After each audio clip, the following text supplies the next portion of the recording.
আলোচনায় অংশগ্রহণ করবেন ময়মনসিংহ ২ আসন থেকে নির্বাচিত মাননীয় সদস্য জনাব মোহাম্মদ উল্লাহ। জনাব মোহাম্মদ উল্লাহ, আপনার সময় ৫ মিনিট। ধন্যবাদ আপনাকে।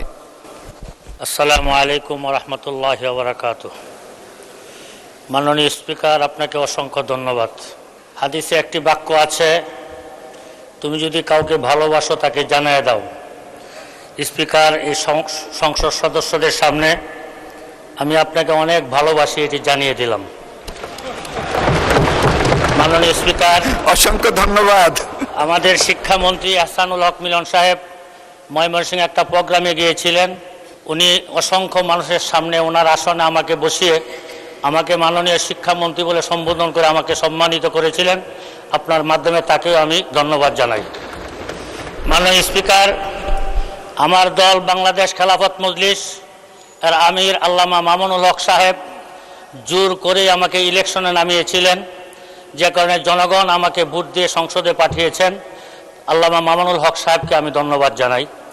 ধন্যবাদ জানাই ফুলপুর তারাকান্দার মানুষগুলোকে, যারা তাদের দুঃখ কষ্ট এবং মনের কথাগুলো সংসদে বলার জন্য আমাকে সংসদে পাঠিয়েছেন, তাদেরকে ধন্যবাদ জানাই।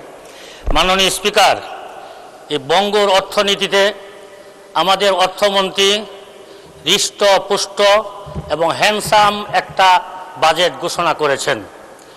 আমি মনে করি বাজেটটা সর্বদিক থেকে ভালো না হলেও মোটামুটি তুলনামূলক ভালো।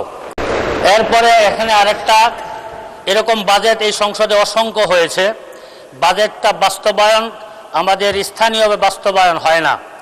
আমি এই বছর আশা করি, যেহেতু আমরা বঙ্গর অর্থনীতির উপর দাঁড়িয়ে আছি, আমরা ৩০০-৩৫০ এমপি মন্ত্রী এখানে আছি, আমরা যদি হাদিস আল্লাহ রাসূল বলেছেন খায়রুন নাস মাইয়ানফাউন নাস, যে মানুষের কল্যাণ করে সে সবচেয়ে উত্তম ব্যক্তি, আর সংসদ সদস্যরা সবচেয়ে বেশি কল্যাণকর কামী, কল্যাণ করার সুযোগ থাকে। আমি মাননীয় স্পিকার, আপনার আসন নিয়েও কিছু কথা আমি বলবো, যে কারণে আপনার পক্ষ থেকে আমাকে একটু সময় দিবেন। আর আমার মাননীয় বিরোধী দলের চিফ হুইপ আমাকে বলেছেন সময়ের পরে 2 মিনিট উনি বাড়াবেন, তাহলে দুইজন যদি 2 মিনিট করে বাড়ান 4 মিনিট সময় আমি পাবো ইনশাআল্লাহ। মাননীয় স্পিকার, এই চিফ হুইপ মহোদয় কিন্তু নেই, মাননীয় চিফ হুইপ মহোদয় নেই। পক্ষে যিনি আছেন আমাদের রফিকুল ইসলাম খান সাহেব আছেন, উনি হয়তো সময় বাড়িয়ে দিবেন। হুইপ আছেন।